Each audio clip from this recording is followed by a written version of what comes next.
오늘 아침 우리에게 주시는 하나님의 말씀을 봉독하겠습니다. 신약 성경 에베소 3장 1절로 7절 말씀 되겠습니다.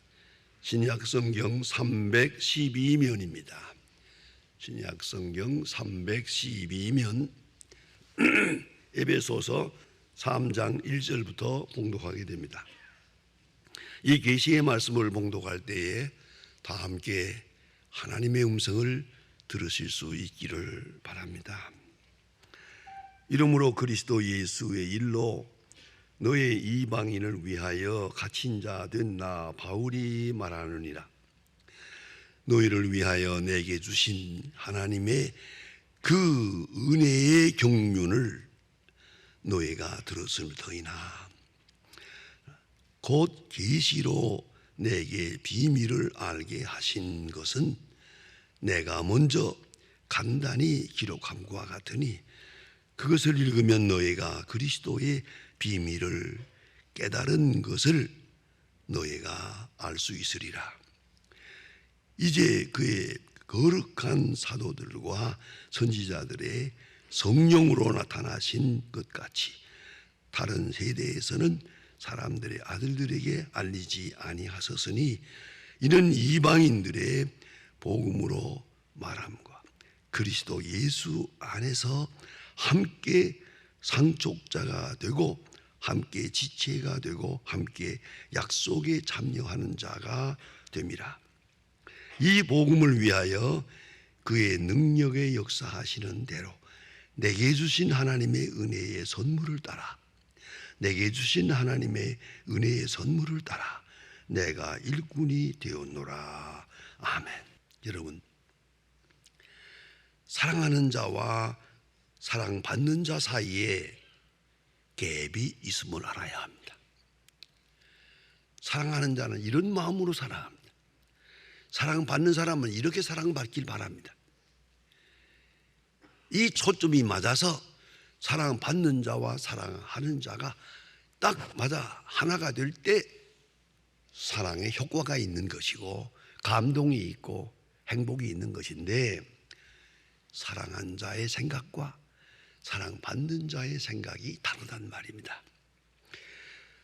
큰 시간적 간격이 있고 공간적 간격이 있고 지혜와 능력의 차이가 있습니다.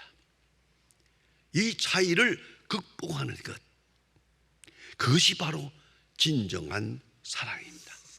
여기에 문제가 있는 것입니다. 사랑이 없는 게 아닙니다. 사랑을 모르기 때문입니다. 사랑을 받지 못해서가 아닙니다. 내가 미처 깨닫지 못하고 있기 때문입니다. 세상에 사랑받지 못한 사람은 없습니다. 아마도 그럴 것입니다. 특별히 심리학적으로 말하면 사람은 4살 전의 일을 기억하지 못한다고 합니다. 여러분, 혹시라도 어머니 전 먹던 생각이 납니까? 그 사람은 5살까지 먹은 사람입니다. 아무도 그 소중한 어머니 젖을 먹고 품에 안기고 돌보아 주던 그 귀여워하고 예뻐하던 그 사랑을, 그 소중한 사랑을 아는 사람이 없어요. 그 기억하는 사람이 없어요. 그러니까 사랑을 못 받은 게 아니에요. 사랑을 모르고 있는 거죠. 사랑을 미처 깨닫지 못하고 있고, 그러니까 오늘 나는 사랑받지 못한 자의 불행을 되씹으며 살게 되는 것이에요. 이걸 신학적으로 말하면 에로스라고 합니다. 당장의 내 필요에 응답하고 내가 하고 싶은 대로 되고 가지고 싶은 대로 갖고 되고 싶은 대로 되는 바로 그러한 그 자기 욕심의 충족에서 오는 행복, 그것을 갈구하는 거죠. 그것만 찾는 거예요. 이게 에로스입니다. 모든 사람이 여기에 매여서 사랑한다 하지만 사랑받는 것이 먼저예요. 뭘 한다 하지만 알고 보면 전부 사랑받기 위해 몸부림을 치고 그뿐 아니에요. 사랑 못 받았다고 불만하고 불평하고 원망하고, 그런 사랑 결핍, 고통 중에 살아가고 있더란 말입니다. 그 아가페란 뭐냐? 아가페는 사랑하는 자의 높은 능력, 사랑하는 자의 지혜와 함께 하는 것입니다. 그러므로 믿음으로 수용하게 됩니다. 믿음으로 기다리게 됩니다. 그 기다림 자체, 그것은 하나님의 사랑의 신비로운 경륜 속에 있는 겁니다. 이것은 믿을 수밖에 없는 거예요. 믿음이라는 것을 통하지 않고는 이 사랑을 받을 수도 깨달을 수도 없다는 것입니다. 그걸 잊지 말아야 합니다. 그 유명한 신학자 폴 틸리히의 Dynamics of Faith라고 하는 명저가 있습니다. 늘 기억되는 중요한 말씀이 있습니다. 믿음은 무한히 유한한 행위의 한계를 넘어서 참여하는 것이다. 무한히 유한 속에 들어오는 것이다. 둘째는 믿음은 신성한 것에 경험할 때, 경험하는 선에서는 확실합니다만은 유한한 인간이 경험하는 것이기 때문에 이것은 불확실하다. 그러니까 경험은 확실한데 내가 깨닫는 것은 불확실하다. 사랑을 받는 것은 분명한데 사랑을 아는 것은 얼마 안 돼요. 작은 것만 깨닫게 된다 그 말이에요. 불확실성을 받아들이는 믿음의 요소가 믿음이요. 그 믿음이 바로 용기다. 이렇게 말하고 있습니다. 불확실성을 받아들여야 한다. 불확실성을 내가 받아들이면서 거기서 용기를 얻는 것이 그게 믿음이다. 그러니까 여러분 이제 중요한 문제가 있습니다. 확실할 때까지는 기다려야 됩니다. 확실은 저만큼에 있습니다. 그런데 그 먼 데 있는 확신을 오늘 여기서 알 수 있다면 그것이 믿음입니다. 그 사람이 신앙의 사람입니다. 여러분 오늘 본문에 보면 은혜의 경륜이라는 말이 있습니다. 경륜, 이 경륜이라는 단어가 여러 가지로 해석하기 어려운 말입니다. 그래서 헬라어를 오이코노모스인데 그 아주 쉽고 간단한 얘기입니다. 하나의 집과 오이코스는 집이란 뜻입니다. 그 집이 가지고 있는 그런 아주 정체성과 유기성과 확신성을 딱 놓고 그 집이라는 이건 결코 건물이라는 집이 아닙니다. 집안이라고 하는 집입니다. 아버지, 할아버지, 어머니 다 있어가지고 딱 질서가 잡혀 있습니다. 하나의 집입니다. 집이 그 집 속에 질서가 있고 계획이 있고 할아버지, 아버지, 어머니 계속 경륜과 깊은 섭리가 거기에 있습니다. 보세요. 그래서 우리는 이 경륜을 믿어야 할 때가 있고 또 알아야 하고 알고 순종해야 합니다. 나아가서 감사할 수 있으면 그것이 진정한 그리스도인입니다. 이걸 잊지 말아야 합니다. 분명히 사랑을 받아요. 그 사랑은 경륜적 사랑이에요. 또 하나님의 은총을 입었어요. 그건 너무나 큰 경륜적 큰 경륜 속에 있는 사랑이에요. 그러면 내가 그 앞에 나아갈 때 나는 시간적으로 제한받고 아주 약한 존재가 아니겠어요? 나아갈 때 큰 경륜을 믿어야 돼요. 그걸 한꺼번에 일시적으로 내가 받아 소화할 수는 없는 거거든요. 마치 어린아이가 아버지 어머니의 사랑을 받는다고 하지만 그걸 알겠어요? 그 크고 놀라운 사랑을 다 알 리가 없죠. 요만큼 내 앞에 선물 주는 거 요거 하나만 좋아하죠. 그러나 진정한 사랑은 엄청난 것이죠. 거기에 요만큼 나타나 있잖아요. 그것만 가지고 좋다 말다. 내가 애들하고 손자들하고 지내보면은 사탕만 좋아해요. 선물만 좋아해요. 요거 받을 때만 고맙다고 그러고요. 꼬박꼬박 인사하고 그래요. 그러나 그거 하나가 그 하나의 의미가 아니거든요. 엄청난 할아버지의 사랑이 거기에 요만큼 나타나 있는데 요것만 가지고 사랑이라고? 고맙다고? 아니죠. 좀 빨리 철이 나서 그저 아버지, 할아버지, 어머니 할 것 큰 사랑, 큰 사랑이 나와 함께 있어요. 그 경륜이 있어요. 그 공간도 중요하지만 그 시간적인 문제가 아주 큰 것이죠. 자, 보세요. 아브라함이 하나님을 믿고 하나님의 말씀을 믿고 고향을 떠납니다. 그러나 보세요. 아브라함이 하나님께서 주신 축복을 받았습니다. 분명히 복 받았습니다. 받았으나 그는 고향을 떠납니다. 흉년이 듭니다. 무려 자식 하나 얻는데 27년을 기다립니다. 하나님이 약속하시기를 내가 네게 아들을 준다. 27년 후에 주었습니다. 그리고 그동안 이 얼마나 힘듭니까? 그게 인간이에요. 그저 기다려야죠.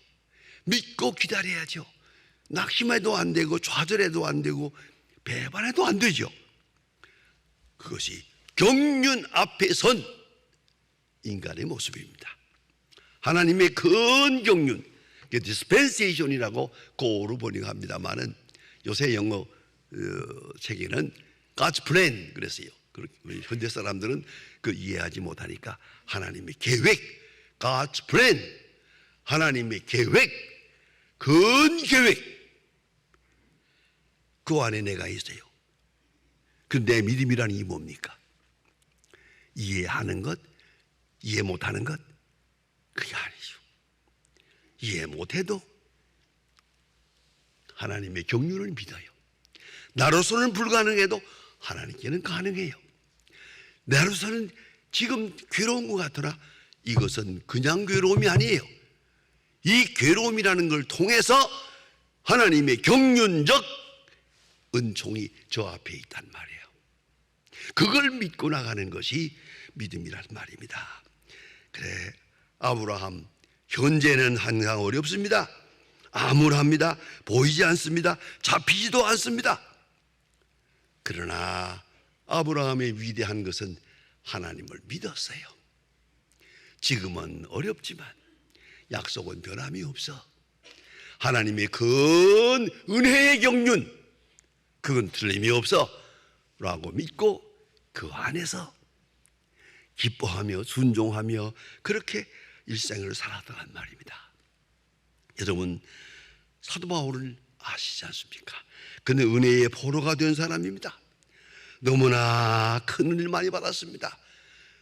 감당할 수 없을 만큼 오직 나의 나됨은 은혜라, 오직 나의 나됨은 은혜로 된 것이다. 은혜의 제1주의에 그런 신앙을 고백합니다만은, 그러나 그 은혜라는 게 뭡니까? 구체적으로 말하면 고통을 당했어요. 은혜에 산다고 하는데 고통을 당했어요. 핍박을 당했어요. 그리고 많은 환난 속에서 비난도 받고 어려움을, 그 말할 수 없는 고난을 당합니다. 그러나 사도 바울은 은혜의 경륜을 절대로 잃지 않았습니다. 그 은혜 안에 지금 내가 있다. 그 God's plan, 하나님의 계획 속에 오늘의 현실이 있다. 그걸 믿었습니다. 이게 믿음입니다. dispensation, 하나님의 계획, 신성한 계획, 그 은혜의 경륜을 믿고 그 신비 속에 살았습니다. 큰 고난을 당할수록 더욱더 큰 역사가 이루어지는 것까지 경험하며 살았습니다. 그는 빌립보 감옥에서 매를 맞고 죽을 지경이 됐습니다. 큰 고생을 했습니다. 성경 사도행전 16장을 읽어보면 아무리 생각해도 바울이 빌립보 감옥에 갇힌 것 그것처럼 불합리한 게 없어요. 말도 안 되는 거예요. 억울하게 고망에 갇혀서 고청을 매를 맞아 실신까지 될 정도로 맞았는데, 그러나 이 일로 말미암아 하나님의 역사가 이루어지고 옥문이 열리고 오사장이 회개하고 빌립보가 회개하고 교회가 세워집니다. 한 사건으로 인해서. 이 빌립보 교회입니다. 참 여러분, 매를 맞을 때는 이거 왜 맞는지는 몰랐어요. 감옥에 갇힐 때는 왜 내가 감옥에 갇히는지를 알 수가 없어요. 아무리 생각해도. 그러나 그 일로 인하여 하나님의 큰 경륜 속에서 놀라운 역사가 이루어진다. 사도 바울의 일생을 보면은 그 이해에 있어서 왜 내가 하필이면 디아스포라로 태어났을까? 왜 길리기아 다소에서 태어나서 유대의 교민으로 예루살렘이 아니고 저 길리기아 변방에서 자랍니다. 그러니까 왜 그랬을까? 몰랐죠. 그러나 이거는 듀얼 랭귀지입니다. 교민의 특징이 있습니다. 자기 말을 하고 그 나라 말을 하고 반드시 두 가지 말을 해야 됩니다. 그래서 이스라엘 사람들은 지금도 보통으로 네 가지 말을 합니다. 이러한 역사가 길리기아 다소에 있었기 때문에 되어진 것이거든요. 그리고 이방 사람들의 생활에 대해서 익숙하거든요. 길리기아 다소에 태어났다는 사실 그 자체가 벌써 하나님의 선교적 전략 속에 있었다는 것을 뒤늦게 깨닫게 됩니다. 그런가 하면 가마네일 문화에서 공부합니다. 최고의 학문을 공부합니다. 그래서 최고의 유식한 고관들과 상대할 수 있는 사람이 됩니다. 그런 감옥에 많이 갇혔습니다. 감옥에 갇힐 때마다 하나님의 역사가 나타납니다. 교회가 세워집니다. 하나님의 사람들에게 용기가 생깁니다. 그래서 이 빌립보서에 보면 그런 말씀이 있어요. 내가 감옥에 있으므로 그들이 부끄러워하지 마라. 내가 감옥에 있기 때문에 복음이 전파되고 또 밖에 있는 사람들이 더 용기를 얻게 되고 담력을 얻게 되고 모든 결과를 보면서 중요한 말을 합니다. 내가 갇힌 것이 복음의 진보가 된 것을 너희가 알기를 바라노라. 귀한 말씀입니다. 내가 감옥에서 고생한 것, 내 오늘까지 살아온 많은 순환 겪은 억울하게 고난당한 것, 그것이 복음의 진보가 된 것을 너희가 알기를 바라노라. 위대한 간증을 합니다. 그런가 하면 사도 바울은 역시 신앙의 사람이기에 하나님 앞에 겸손하고 또 지혜로운 사람이기도 합니다. 로마서 9장서부터 읽어보면요, 사도 바울에게 큰 고민이 있습니다. 왜 이스라엘 사람이 예수를 안 믿을까? 왜 유대 사람이 예수를 안 믿을까? 아니, 이방 사람에게 복음을 전하면 예수를 믿는데 이스라엘 사람이 안 믿어, 이것들이. 그리고 교회 들어갈 때마다 핍박을 받아요. 그래서 많은 고민합니다만은 로마서 9장 10장에서 쭉 설명해 나갑니다. 간단히 말하면 이스라엘 사람이 배척함으로 기독교의 복음이 이방 사람에게로 갑니다. 유대 사람이 배척함으로 유대 사람, 만일에 그걸 신학적으로 유대 사람이 환영했다고 합시다. 전적으로 환영했다면 기독교는 유대 교회의 분파로 머물고 예루살렘에 머물고 말았을 거예요. 그런데 유대 사람들이 배척하기 때문에 배척받아서 이방으로 로마까지 가서 결국은 온 세계를 복음화하는 일에 너무 놀랍지 않습니까? 하나님의 경륜, 여기는 핍박이요 환난이요 고통이지만 그것으로 인하여 폭발적으로 하나님의 역사가 이루어진 것을 봅니다. 이게 경륜적 은혜입니다. 경륜적 신앙입니다. 이걸 깊이 생각해야 합니다. 그뿐 아니라 개인적으로 볼 때에도 사도 바울에게는 육체의 가시가 있습니다. 건강한 사람이 아닙니다. 병든 사람입니다. 병 때문에 늘 쓰러집니다. 남을 고치고 기적을 나타내는 사람인데 자기 자신은 병자가 되어서 시달립니다. 왜 이래야 됩니까? 하나님 앞에 3번 기도했다면서요. 그런데 하나님께서 말씀합니다. My grace is sufficient for you. 내게 있는 내 은혜가 족하다. 그만하면 됐어. 경륜 속에 있는 것이다. 큰 경륜 속에 있는 것이다. 그런 거로 불평하지 마라. 사도 바울은 잘 받아들이고 내가 약한 것으로 인하여 하나님 앞에 감사하게 된다. 이게 경륜적 신앙입니다. 여러분, 이걸 잊지 말아야 합니다. 하나님의 사랑의 신비와 나의 만남, 그것이 경륜적 신앙입니다.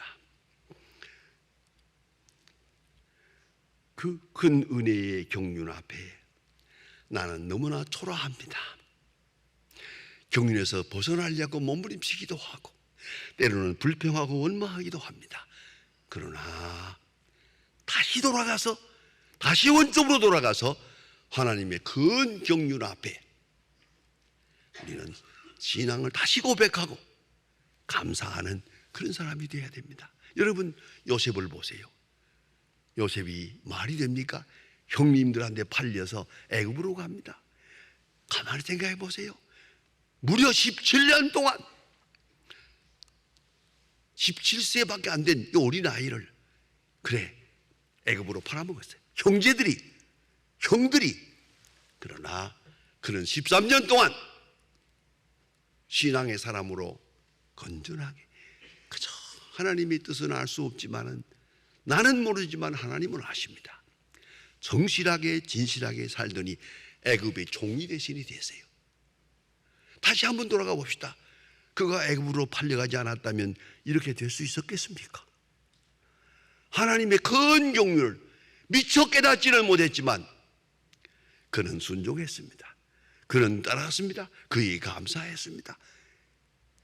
그런 중에 하나님의 위대한 역사를 이루었더란 말입니다. 여러분의 지난 날을 생각해 보세요. 저도 늘 생각해 봅니다.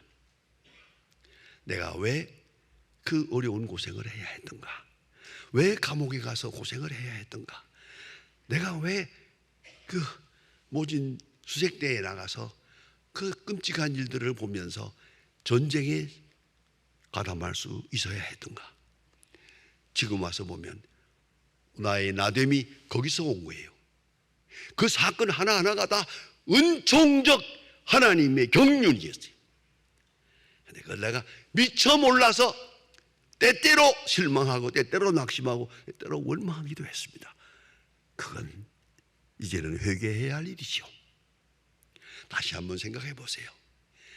하나님의 큰 은혜의 경륜 속에 내가 있음을 알고 내가 지금 당한 사건이 있음을 알고 온유 겸손하면서 수용할 뿐만 아니라 감사하고 기뻐하며 이제쯤은 말이에요.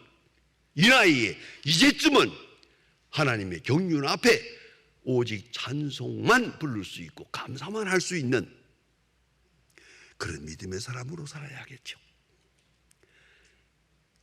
이제는 은혜의 경륜 앞에 사도 바울이 말합니다. 은혜의 경륜을 너희가 다 아는 바라. 예, 알아야지요. 나도 알고 여러분도 알고.